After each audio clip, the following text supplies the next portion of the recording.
Good morning. Good morning and welcome to the Unitarian Universalist Congregation of Greater Naples. It is good to be with you this morning.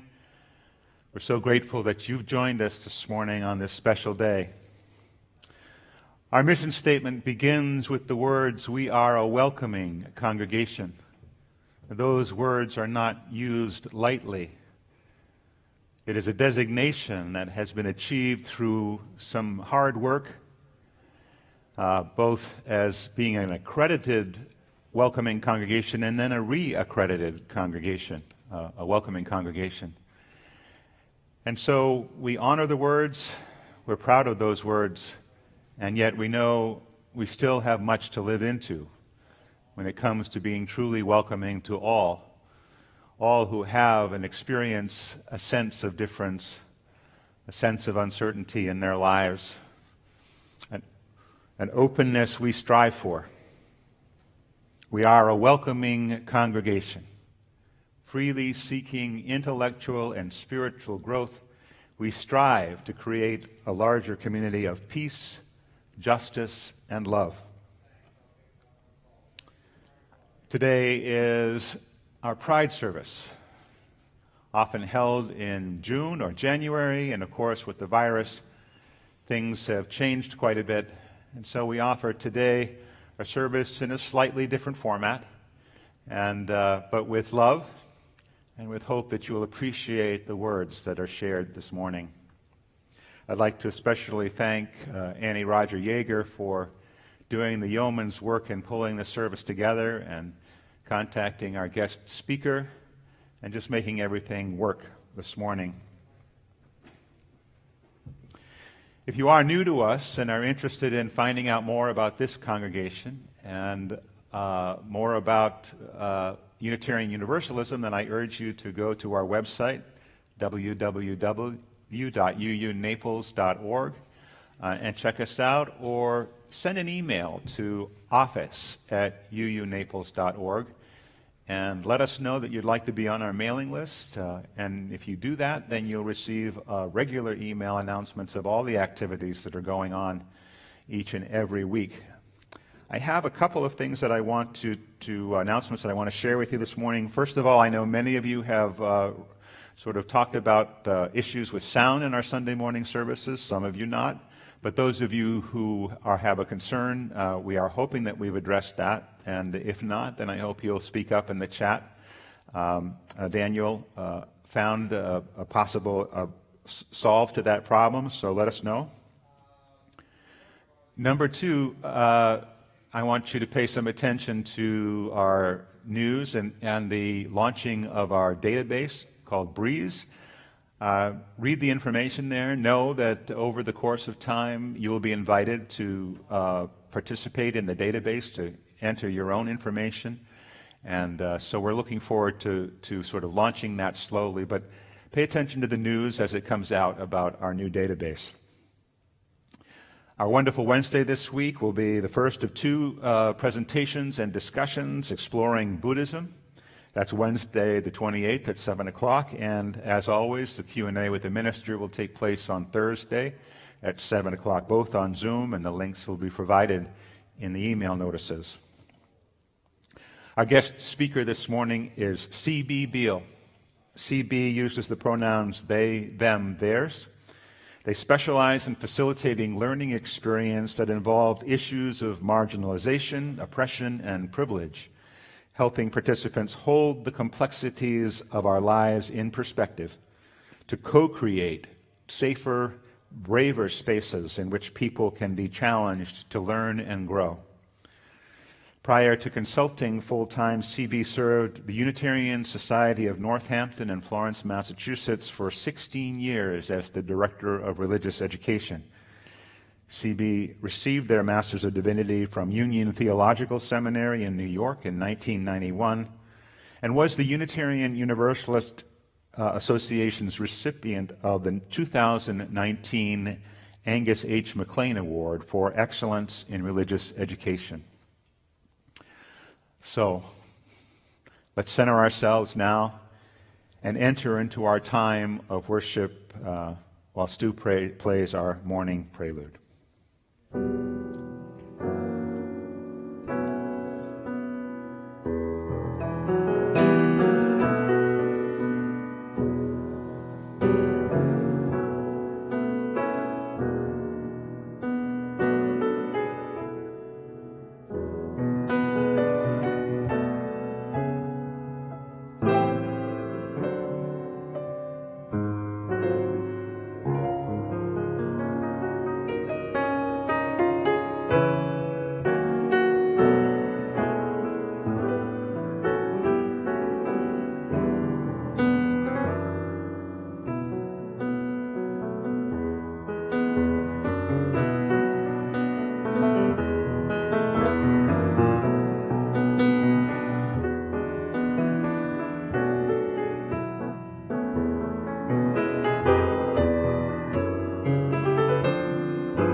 In this community, we hold hope close. We don't always know what comes next, but that cannot dissuade us. We don't always know just what to do, but that will not mean we're lost in the wilderness. We rely on the certainty beneath, the foundation of our values and our ethics. We are the people who return to love like the North Star, and to the truth that we are greater together than we are alone. Our hope does not live in some glimmer of an indistinct future. Rather, we know the way to the world of which we dream, and by covenant and by the movement forward of one right action after the next and the next, we know that one day we will arrive at home. Please join me in the chalice lighting words that you'll see on the screen. May this flame stir our hearts and remind us of our mission to be truly welcoming, to grow in mind and spirit, and to widen the circle of peace, justice, and love.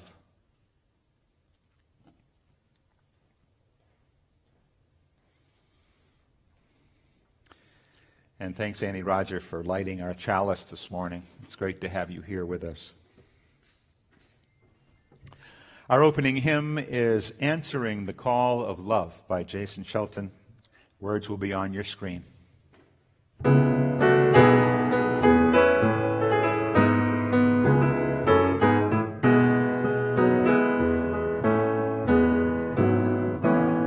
The promise of the Spirit, faith, hope, and love abide, and so every soul is blessed and made whole.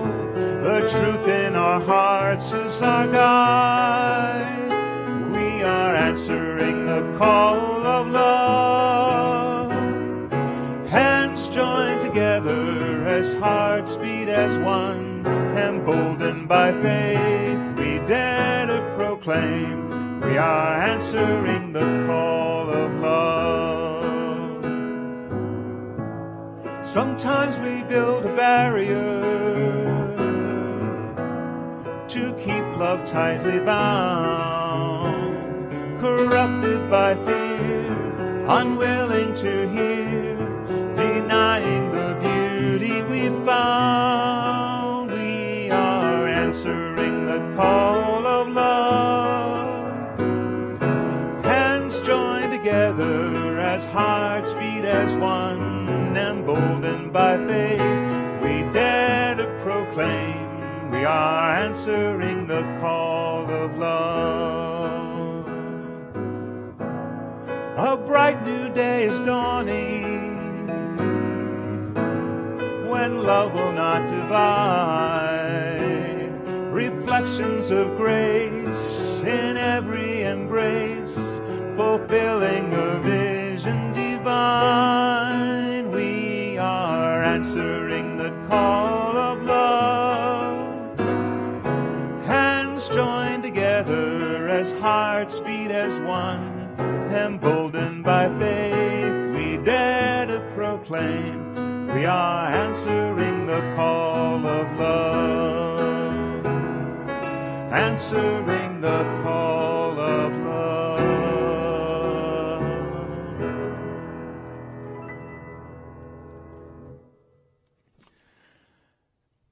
A Time for All Ages this morning was written by Kyle McClear and shared by our guest, C.B. Beale.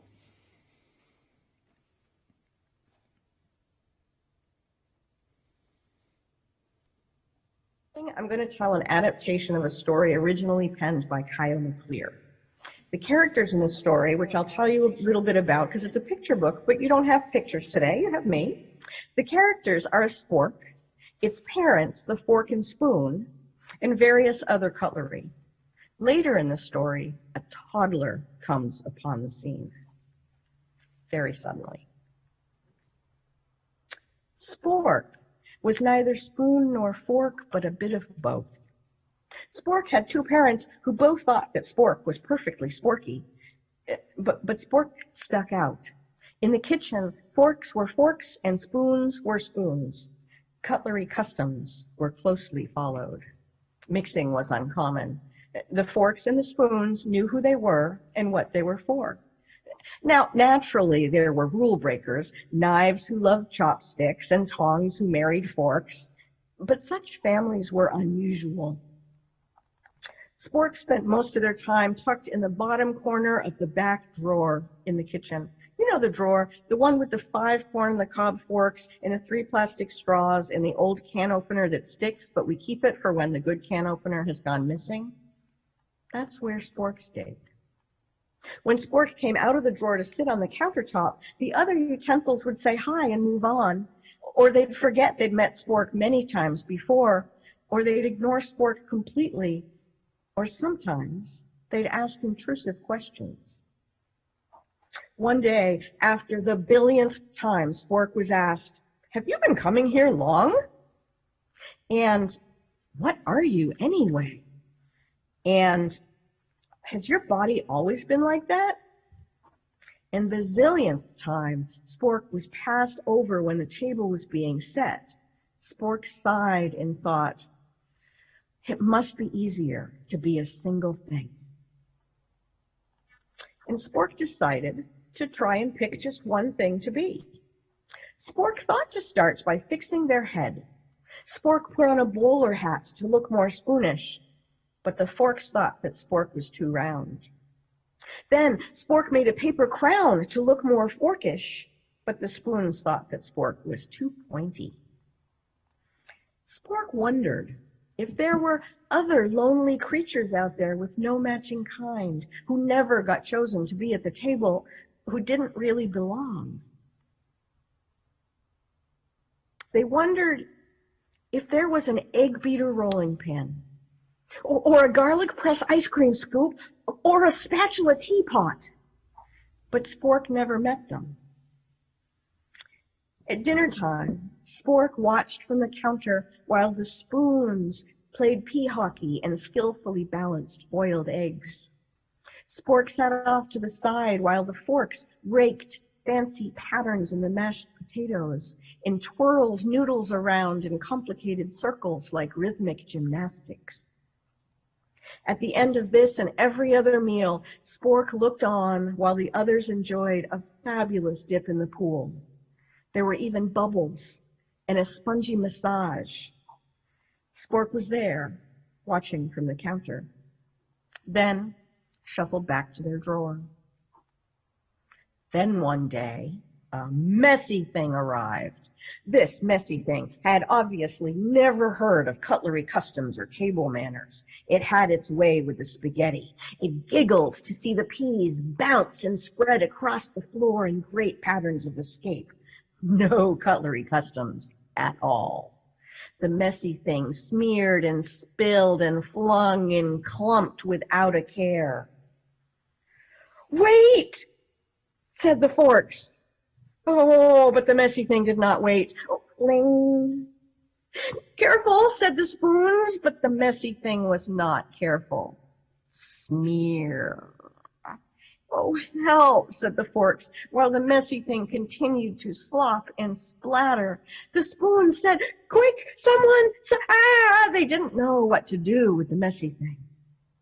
Now, a fork may be good for poking and picking, and a spoon may be fine for scooping and stirring, but this messy thing, with its slurpy and clumpy half-finished food bits, really needed something else.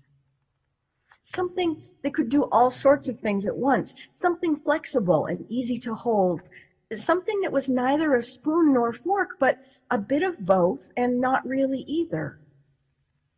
The utensils looked around and saw Spork. They gasped immediately and felt a mixture of excitement and relief and a little embarrassment. Because that is when Spork leapt off the countertop, over the cutlery drawer, and landed on the high chair. The messy thing saw Spork, and it immediately stopped. Its eyes got big, and it gurgled its curiosity. It grabbed Spork, and it held Spork motionless. And then it waggled Spork up and down. It tapped Spork, and it let out a cheerful cry.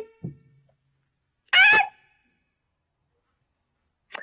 And that is the story of how Spork happily and finally found their way to the table. And the cutlery, having realized the mistake was theirs all along, immediately had a meeting and voted unanimously to begin the process of reorganizing the kitchen drawers. They asked Spork what Spork needed and the others, and they listened. They bore witness to lives they had previously not understood or even noticed. In the end, there was a space for Spork and a proper space for the 5 corn-on-the-cob forks and 3 plastic straws and the old can opener that sticks. They built new spaces that would properly fit the egg beater rolling pin and the garlic press ice cream scoop and the spatula teapot. They learned about Spork, and they started to notice when they were unfriendly. They started interrupting each other if someone asked a rude or intrusive question.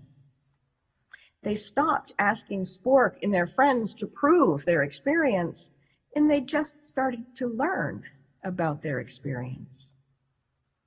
And as they did these things, they learned more about themselves than what they thought they already knew.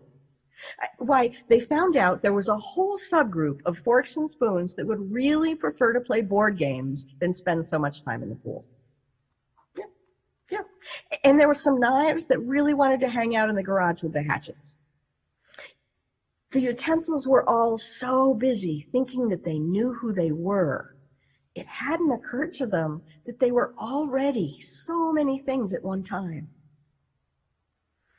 When they finished the kitchen remodel, they left a couple of empty spaces too. Spaces that were constructed with flexibility for whomever came next. The table was for all, so the organization had to be as well. And they all agreed that Spork was perfectly sporky. Just a little bit round, just a little bit pointy, just right. Thanks for listening to my story today.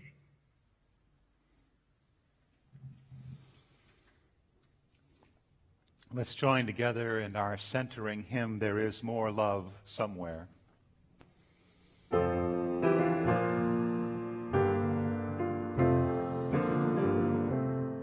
There is more love somewhere.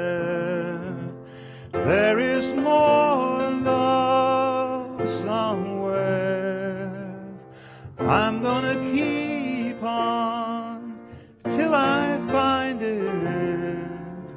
There is more love somewhere.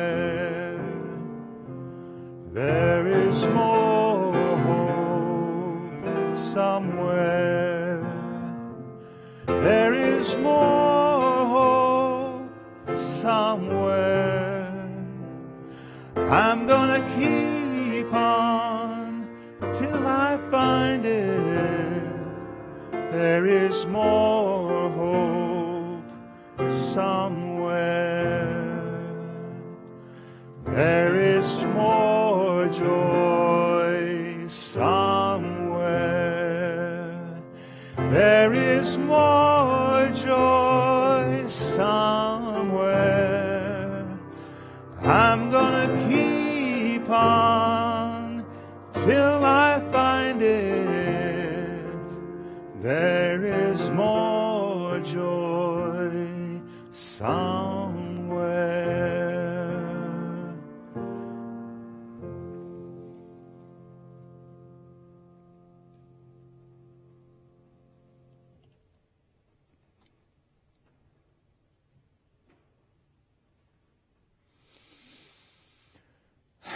There's more love somewhere, and hope and peace and joy. Living in this time of anxiety, we see both the best and the worst of who we are. We lift up our hearts to those who are struggling, those who are battling both on the front line and with the effects of the virus. We recognize the anxiety in our nation over the political divide and know that in a little over a week, something will be decided, but the anxiety will continue. I hope you'll stay with us, for in November our theme is healing, which is what we will begin to need to do together as a congregation and as a wider community.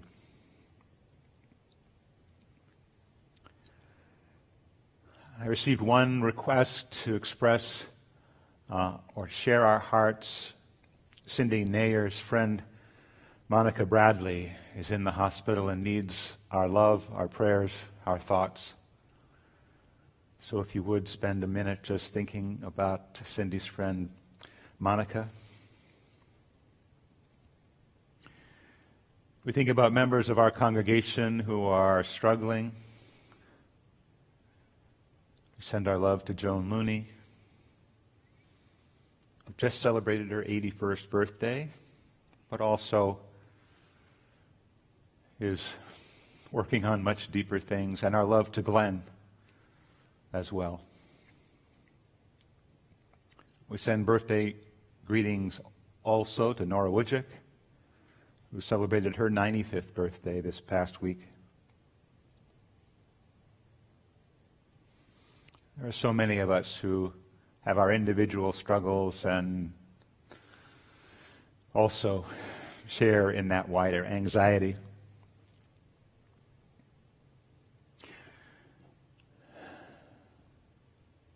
Let's center ourselves right now. Take a deep breath and listen to these words. A welcoming congregation.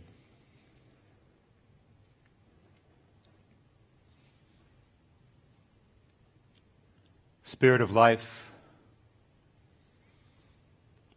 God of our deepest understanding, here is what we know.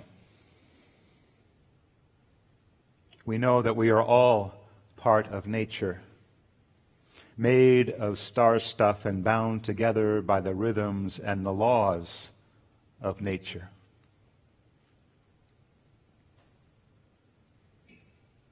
We know that we are all part of humanity, heir to all that human beings have brought to the world. We are all part of history, tied by blood and family and forebears. We are all part of community, linked by innumerable threads that bind us together.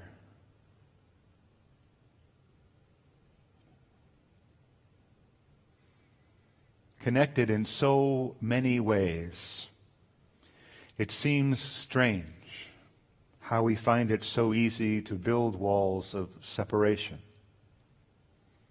to divide ourselves when there is so much binding us together.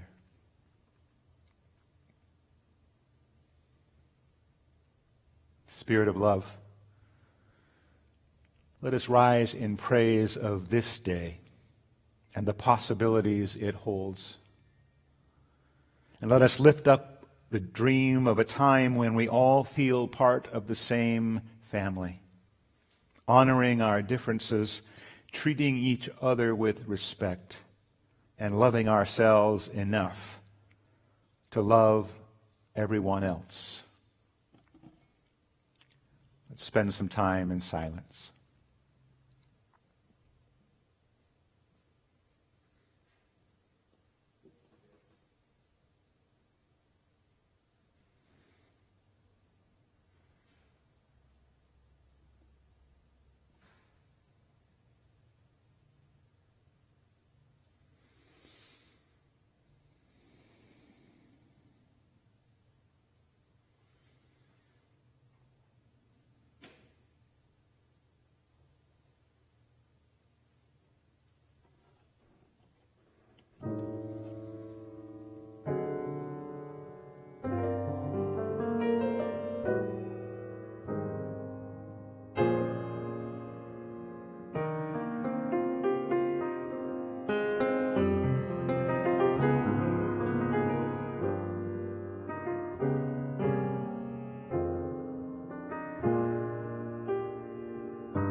For those of you who don't know the story of Matthew Shepard, I urge you to go online and learn.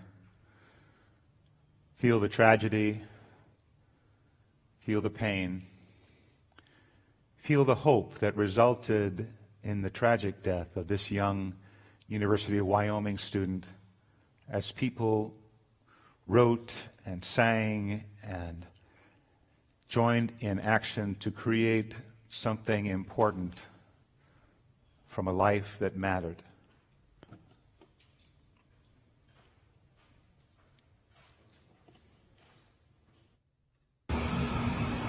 You all know that Matthew Shepard was kidnapped, beaten, tied to a fence, and left to die as his brain swelled. He was left out in the cold Wyoming night. 18 hours later, a man found him and called the police. The first police officer on the scene was Reggie Flutie. She said Matthew's head and face were covered in blood, except for 2 lines down his cheeks where his tears had fallen. But Reggie saw something else as she ran up to Matthew. Right next to Matthew was a bush, and lying on the other side of the bush, close to Matthew, was a huge doe. When the doe saw Reggie, she jumped up and ran away. The mother deer most likely spent the night next to Matthew. Did she reassure him? Did she breathe on him and wish him well? Did she keep him company as he lay dying? This is what Reggie said about it. When I was running up there was a big doe lying there, a huge deer, a mother deer. Here Matthew is, and there's a big bush right next to him, and the doe is lying on the other side. I didn't see her until I started running up. She looked right at me, and boom, she was out of there. I thought, wow, did she know Matthew was there? Oh, most definitely. It's not something that was brought out in the reporting, and I don't know why. Matthew couldn't talk to me. He had been exposed half the night and half the day. Even though I tried the best I could to comfort him and let him know someone was there, I think his comfort came from that big old doe. I'm sure he could feel her, and she could feel him, and she was staying with him till help came. Sometimes I wonder if the flora and fauna watch us and don't know what to think or what to do, so they offer us compassion and love.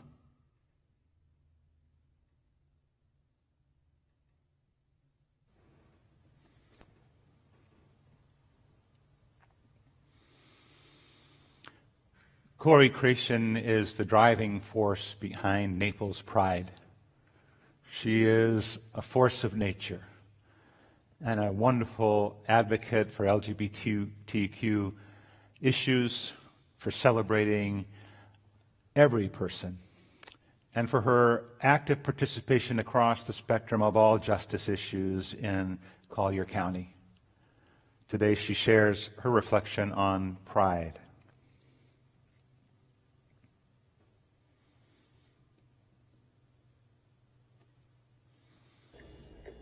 Happy Coming Out Month. Let's see, pride, what it means to me. Pride to me means being myself, being proud of who I am, who I have become over the years, and definitely being proud of who I love. I think being pride is being free and being a voice for those that can't speak up yet. And it's about helping others, fighting for equality and acceptance for all people. It's about standing together and lifting each other's up, having an open mind and an open heart. And I would say it's about being a family, really. And I guess that's one reason why we opened the Naples Pride Center, so that everyone can come and be who they are over there, and so they can feel safe to do so, and without fear of anybody judging them. Say the center is a home with loving and caring family for those that need one. It's a place to show everyone we're here and we're proud of it. And I know it's like, 2020, and we've been fighting for equality ever since. I would say the 60s, and even before that, in the 20s, 30s, and 100 years later almost, we're still fighting for it. But, so I know there's a bit more to do, a bit more to go, but I think we all have to do our part. So if you're someone that is living free and proud of who they are, speak out. Do so for those that aren't, to ensure that no one is left behind and that no one feels alone and scared, that everyone feels free and accepted and loved for who they are. And with that comes our responsibility. If we are proud, we should definitely go out and vote. I think being proud is,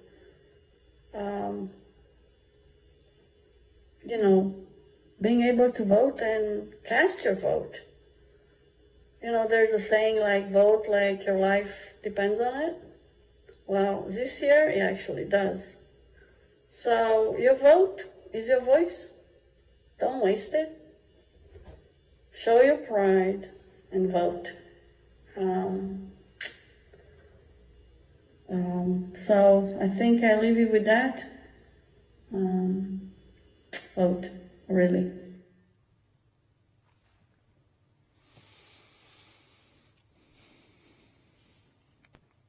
Thanks to Corey and to Sherry Arns for sharing the reading about Matthew Shepard.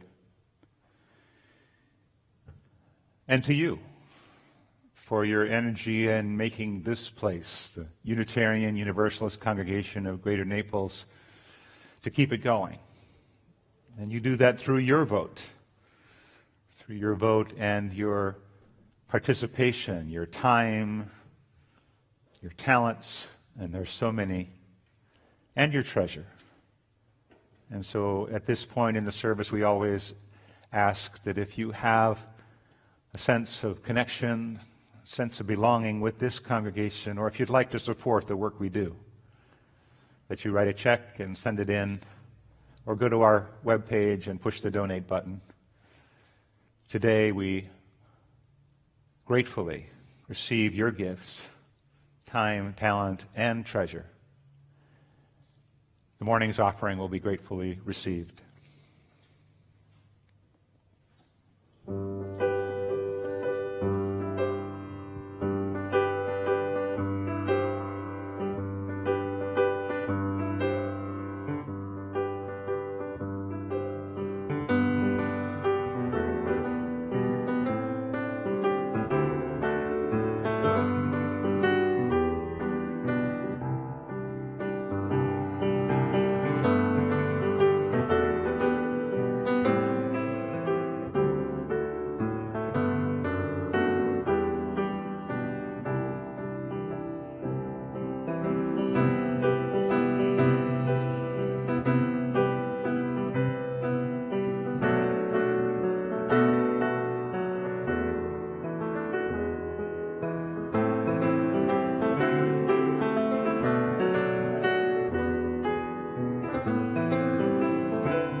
reading this morning is from James Baldwin.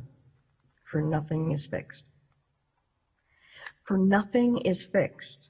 Forever and forever and forever it is not fixed. The earth is always shifting. The light is always changing. The sea does not cease to grind down rock. Generations do not cease to be born. And we are responsible to them because we are the only witnesses they have. The sea rises, the light fails. Lovers cling to each other, and children cling to us. The moment we cease to hold each other, the moment we break faith with one another, the sea engulfs us and the light goes out.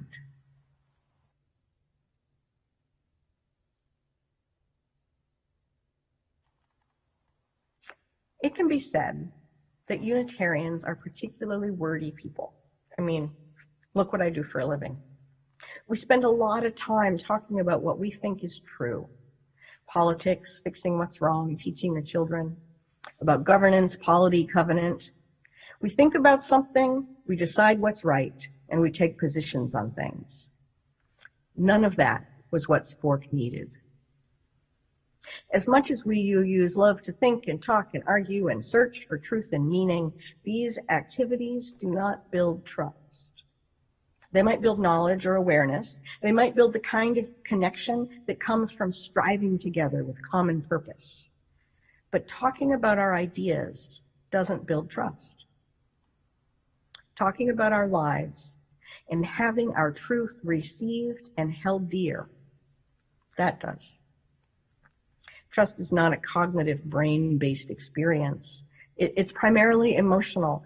And if we're part of a religious tradition that prides itself in and even prioritizes thinking, I would suggest we have to work all the harder to build trust.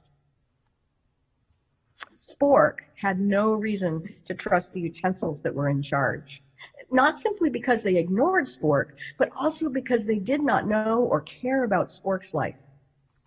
They did not know or care to make space for Spork, what Spork was like or what they needed or what they cared about. Spork had no feeling of connection or care or trust with them. In rearranging the kitchen drawers, the other utensils spoke with Spork and learned about Spork's life and the lives of others who are like Spork, or different from both Spork and themselves. They didn't just see a problem with the drawers and build a new one that was just like the first drawer, only bigger, and be done with it.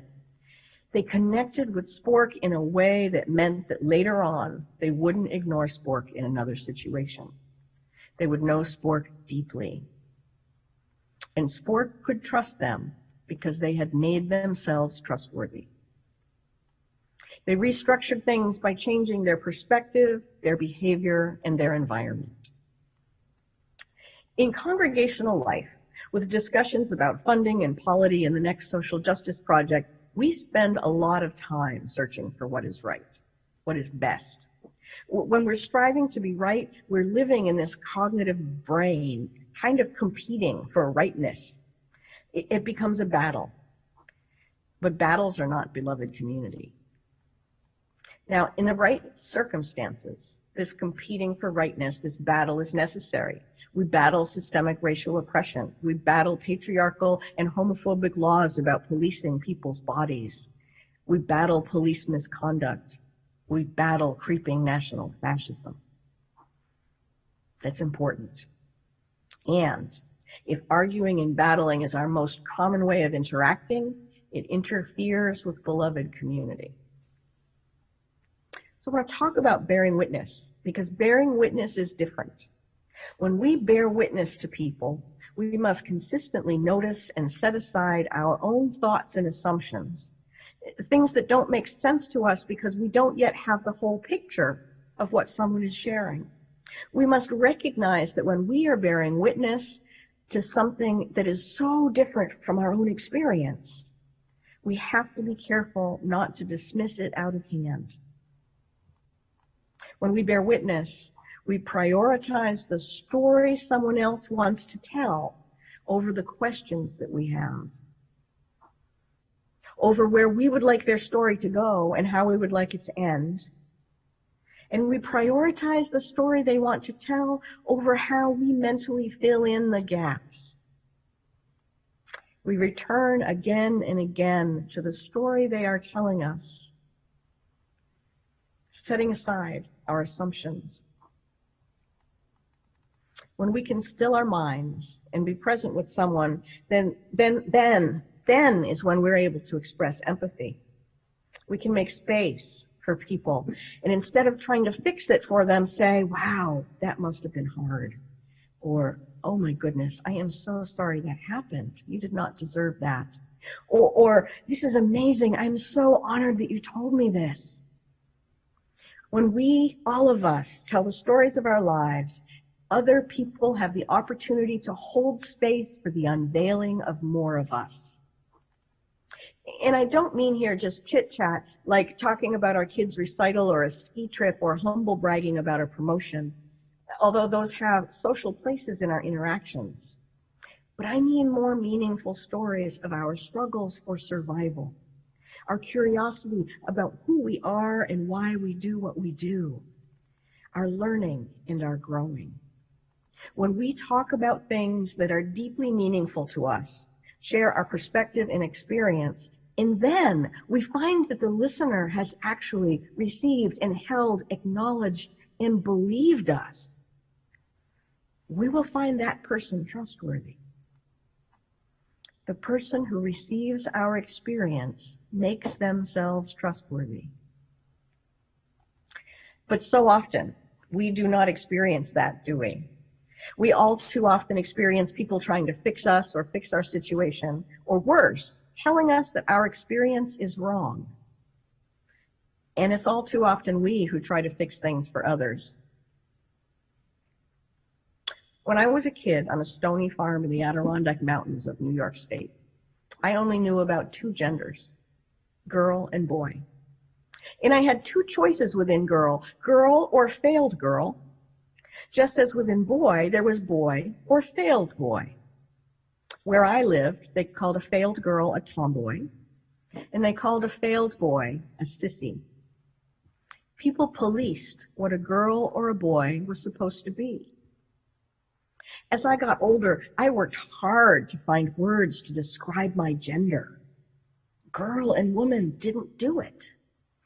I tried, I'm a masculine of center person. Yeah, it didn't quite do it. I'm a womanish type person. I didn't do it. Well, I'm a tomboy farm girl. For a while I said, when I was a kid, if tomboy was a real gender, it would have been mine. Finally, I said, putting as many parts of what I used to think about gender together as I could, I'm a butch queer farm boy tomboy. See, I can't even say it now. It's so complicated. I'm a butch, queer, tomboy, farm girl, masculine of center, womanish type person. It took that many words and that much tongue twisting for me to find a word, a phrase that describes my gender. Now, in the decades since then, since I was a child, we have developed better understanding, knowledge, and language, and I'm more empowered to choose language that works for me and decide what it means. Finally, thanks to the reality that language changes, there's a much simpler word for my gender. I'm non-binary. It's a gender that does not fall into the Western cultural idea of man and woman as opposites. It means I'm trans, meaning a cross from the gender people expected me to be, given that I'm a person in a body that is called female. My pronouns are they, them, and theirs. Non-binary, they, them, theirs. Thank goodness language can be free and responsible and is not something that is forever and forever fixed. It is not fixed. I mean, we don't say, I thank thee anymore. We don't call women fizz-gigs or damsels, maids or strumpets. It is simply that this particular change is new for many of us. There's a term called gaslighting that you might be familiar with. It means to manipulate someone into questioning their sanity. It comes from a play and a movie of the same name. In that play, a man attempted to make his wife think that she was mentally unwell, to question her own perceptions by, among other things, adjusting the lighting, a gas lamp, see how that works?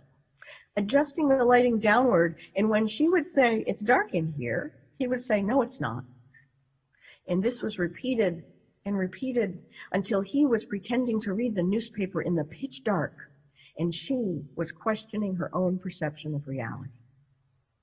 The goal of gaslighting is to get someone to disbelieve their own perception of reality, their own experience, and replace it with someone else's.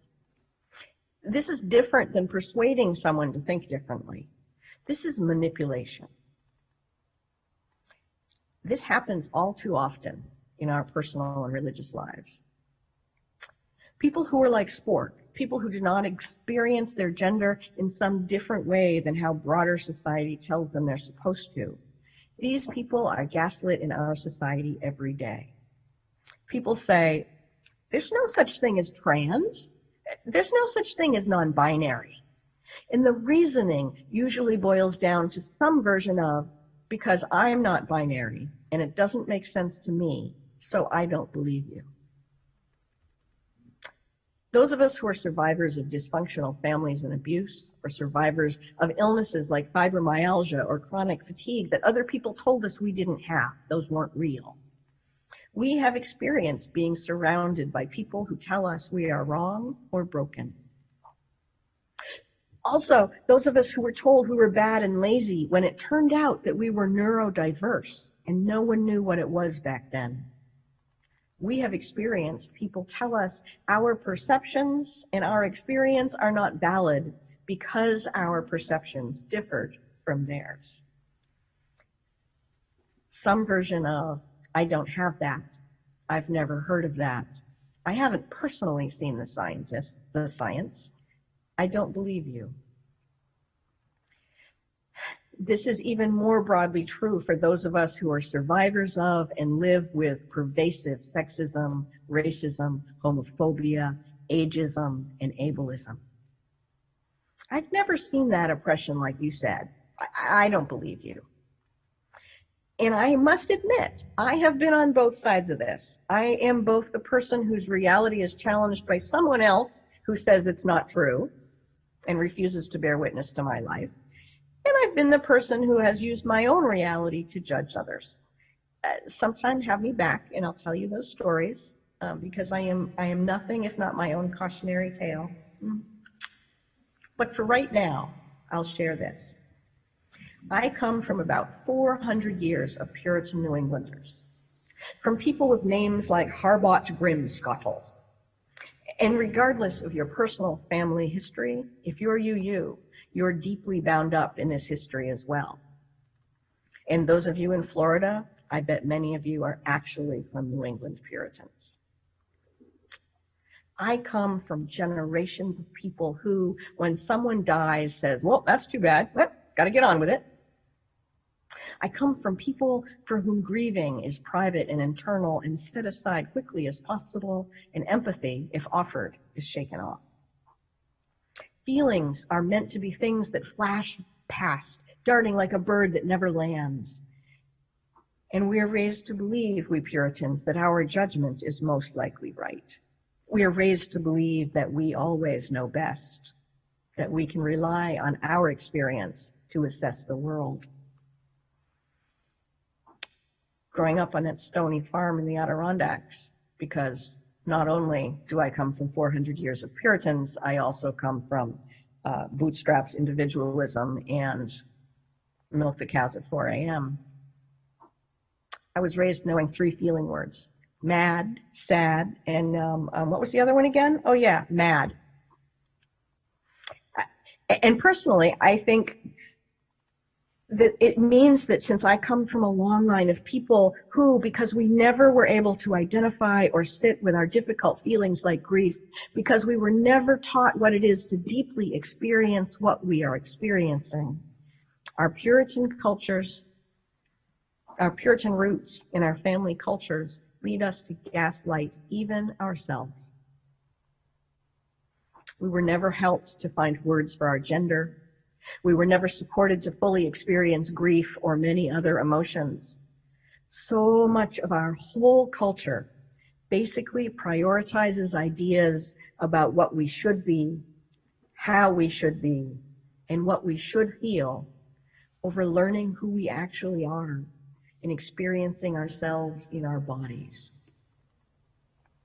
We weren't taught to notice, honor, bear witness to our own feelings and experiences, our grief, our gender, or otherwise. And so how could we possibly bear witness to others? How on earth can we express meaningful empathy? We're like the utensils, briefly saying hi to Spork, but not aware of Spork's loneliness, what Spork needed, not even aware maybe of what we needed, being so busy being productive.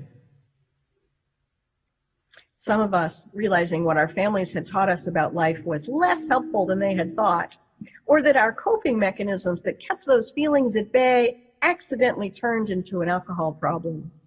Some of us joined support groups or recovery groups. Others of us have joined covenant and small group ministry.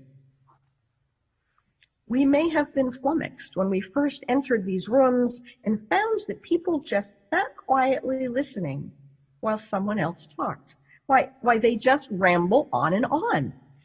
I started out being judgmental of other people taking up so much time talking about themselves. Oh my goodness, what an ego-driven thing, I thought. Wow, it sure is all about me in here. I had been taught that anything about me was too much. Others of us took to it like fish to water. Finally, I can talk without being interrupted, scolded, or corrected. But over time, I realized that this is how humans grow, connect, and develop trust and relationship. We learn that people will listen to us deeply, will let us share at our own pace, will believe what we say about our experience, will care for us even when it's hard for us to care for ourselves, will maintain our confidences and protect our autonomy. We learn to create more flexible spaces and processes. People get to grow and change. Even those of us raised Puritan believe in the power of naming ourselves and claiming our identity. You do, I do, everyone does. We believe in it, even while we struggle to figure out how. And we're all in this together. I invite you to recognize that this isn't just a story about Spork and myself, about grief or gender. It's an invitation to you. When we are present with someone, we bear witness to their lives. We open ourselves in them up to possibilities. When we try not to control the possibilities or the outcome or decide for others what's true, but to simply accept, miracles of connection and of trust can happen. And what happens then is so much more than we expect, and it's so much more beautiful. My name is CB. I'm a trans non-binary person. My pronouns are they, them, and theirs. And your bearing witness to me and to my truth is part of beloved community. Thank you. Amen.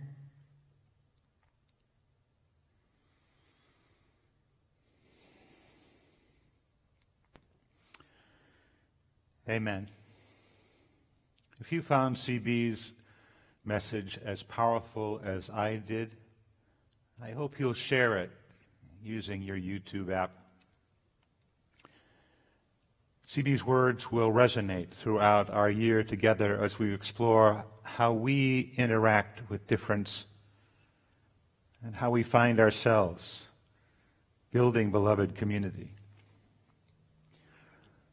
Our benediction comes from Teresa Soto. To be free, you must embrace the breadth of your own existence without apology, even if they try to take it from you. You must know Not that you can do whatever you want. You are not a kudzu vine eating entire hillsides for the purpose of feeding your own lush life. You must know instead that inside you are entire universes, milky blue, magenta, and gold, expanding. But to actually be free, you must know and must fight for the entire universes inside everyone else. Being free is not a license, but a promise. Go in peace. Go in love.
Yeah, I'll meet you at, I think 2, and then I'm meeting with a committee at 3. Okay. Is that good? If it's a problem, just let me know. I will, yeah. Okay. Thinking about something Ann said to me the other day. Yeah, that's right. Your Monday's your day off. Are you free after the music committee? For a little bit, yeah. I have a gig at 6.